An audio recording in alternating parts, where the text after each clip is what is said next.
Okay, let's get started. Good day, dear students. I am Alimova Х.Р. I'm an English teacher of the National University of Uzbekistan, named after Mavzу and the Faculty of Foreign Philology, Department of Foreign Language for Computer Sciences.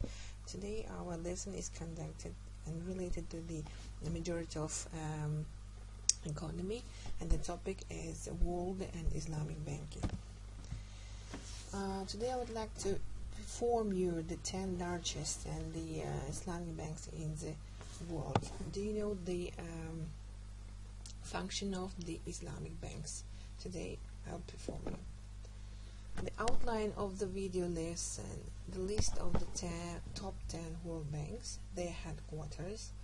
The second part is definition of Islamic banking, Islamic banks around the world. Let's get started. On the first place of the list is Industrial and Commercial Bank of China. It was established in 1984. This Bank of China has quickly grown to become the largest bank in the world based on their assets. Their current asset total is whopping 3.47 trillion. It focuses most of their efforts in industry, and the name kind of gives it away.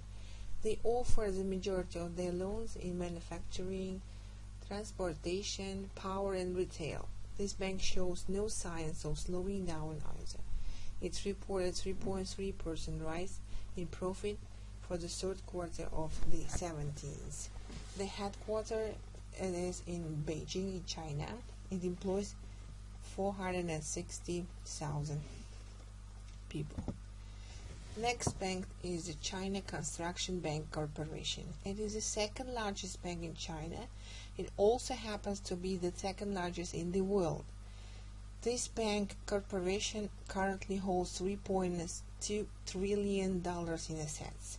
It is one of the older banks of China, and this bank was founded in 1954. In 2005, the Bank of America wanted to expand its business into China, so it purchased only a 9% of stake in this bank. That didn't work out so well, however, and Bank of America needed to sell most of its stake in 2009 during the U.S. financial crisis. In 2013, Bank of America sold its remaining position in CCB and has focused its Asian operation in Hong Kong. It's headquartered in Beijing, also in China. It employs 330,000 people. Next bank, it's Agricultural Bank of China.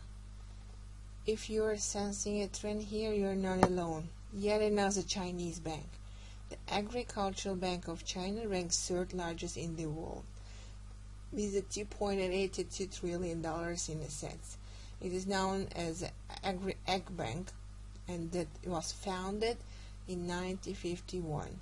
This Bank of China has a branch location in Seoul, Singapore, Sydney, London, New York, and many other of the world's largest cities.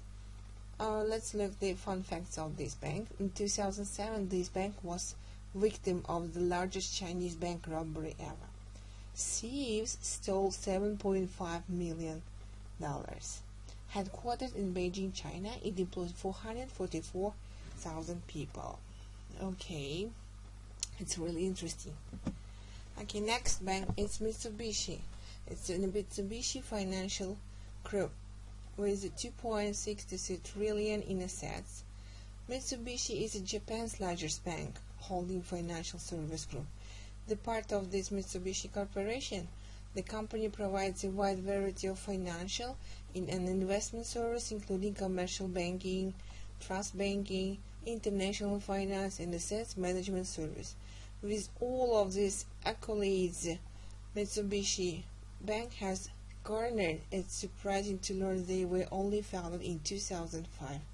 Headquartered in Tokyo, Japan, it employs 106,000 people. It's really interesting. On the fifth place is yet another Asian Bank of China. The name of this bank, Bank of China. This Asian bank rounds out on the top 5. Bank of China controls $2.61 trillion in assets. and was founded in 1912. It's really old bank. While this bank is no longer 100% government owned, the largest shareholders of this Bank of China is still the investment arm of the People's Republic of China. The Bank of China is the second largest lender in the country. It currently has 2 locations in the state of New York. Headquartered also in Beijing, China, it employs 310,000 people. Next, 6. JP Morgan Chase. JP Morgan Chase is one of the so-called too big to fail banks, along with the Bank of America. JP Morgan Chase is the 6th largest bank in the world with $2.50 trillion in assets. The company provides product and service to its clients in 100 countries. It offers asset management, investment banking, private banking, treasury and security services, and commercial banking. This bank is traded on the New York Exchange Bank under the ticker symbol GPM.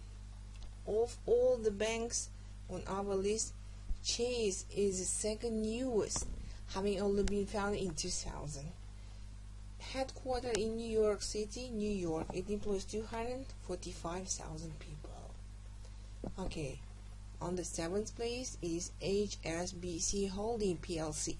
This bank has more than 460 bank branches throughout the United States, with the majority in New York State. This one comes in at number 7 on our list of the biggest banks with $2.33 trillion in assets. This bank offers its 4 million customers access to global markets through its personal financial service, private banking, retail banking, commercial banking, and global banking and market segments. This bank was initially founded in the British Hong Kong in 1865. Headquartered in London, United Kingdom, it employs 235,000 people. On the 8th place is BNP Paribas. This French bank comes in at number 8 with 2.19 trillion in assets. This bank is one of the largest global banking networks in the world, with operation in 75 countries. BNP has 4 domestic retail banking markets located in France, Italy, Belgium, and Luxembourg. In April 2009, as a result of BNP's 75 purchase of Fortis Bank, the Belgian bank is now the largest Eurozone deposit holder. This bank was founded all the way back in 1848. Its core profitability comes from retail banking. More than 3/4 of its revenue comes from everyday clients' account. Headquartered in Paris, France, employs 190,000 people. Next bank, number 9, it is the Bank of America. Bank of America, as you know, is the largest bank holding company in the United States. Its assets $2.19 trillion. It serves clients all over the world and has a relationship with 90% of the U.S. people or population, the Fortune 500 companies. In 2008, Bank of America acquired Merrill Lynch, making it the world's largest wealth manager. It is listed on the New York Stock Exchange and is a part of the S&P 500 index and the Dow Jones Industrial Average. The headquarters in Charlotte, North Carolina. It employs 208,000 people. The last, number 10, Wells Fargo. Wells Fargo, it's sneaking into the top 10. Wells Fargo has labored through the last few years with a few scandals they'd like to forget. Still, the bank currently holds $1.93 trillion in assets, in assets and is one of the United States' largest retail banks. It was founded in 1852. Wells Fargo has close to 9,000 retail locations scattered across the United States. They became my bank of record one in 2009 when they purchased Wachovia. All of a sudden my login was changed and I remember seeing a lot of vacants. Headquartered in San Francisco, California. It employs 270,000 people. This is the top 10 world banks. And let's pay attention to the next part of our presentation. It's Islamic banks. What do you know about the Islamic banks? Islamic banking is a banking system that is based on the principles of Islamic law.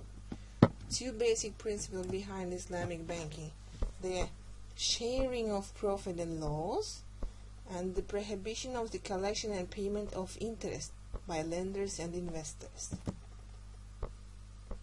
You can find the Islamic banks around the world, especially in Saudi Arabia, United Arab Emirates, Qatar, Egypt. Here is the logos of every bank. In Asia, Pakistan, China, Malaysia, Indonesia, India, even in Europe, Britain, Germany, Switzerland, France, Luxembourg, and Russia.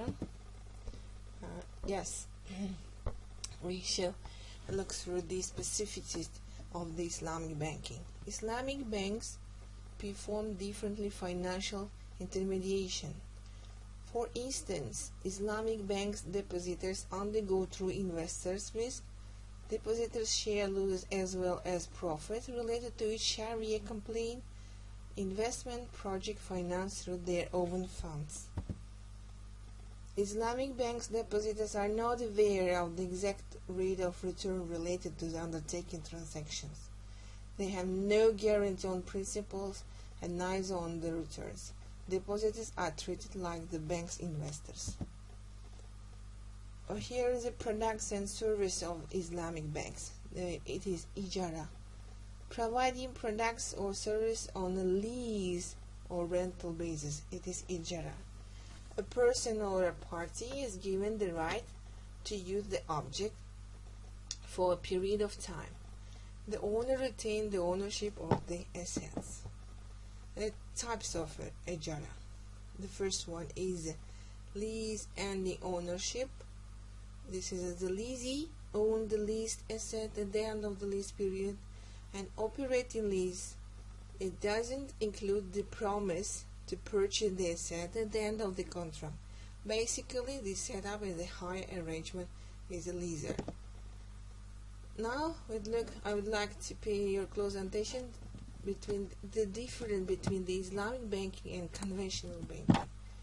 Conventional banks, the function of conventional banks, operating modes of which are based on fully man-made principles, largely capitalism theory, and Islamic banks based on the principles Islamic Sharia.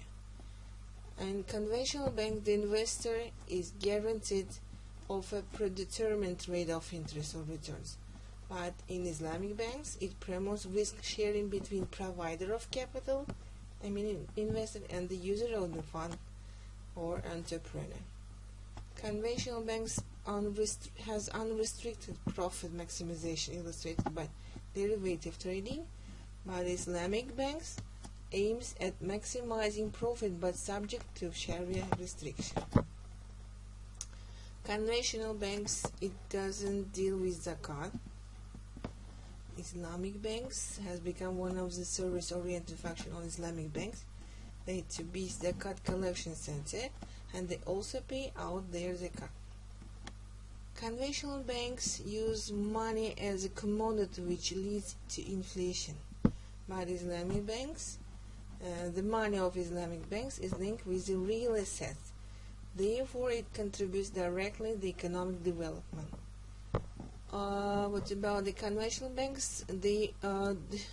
While disbursing cash finance, running finance, or working capital finance, they have no agreement for exchange of goods or services made. The execution of the agreement for the exchange of goods and services is a must, while disbursing funds under Murabba, Salam, Istisna contracts. And at last, I would like to pay attention. And what do you think? I have a question.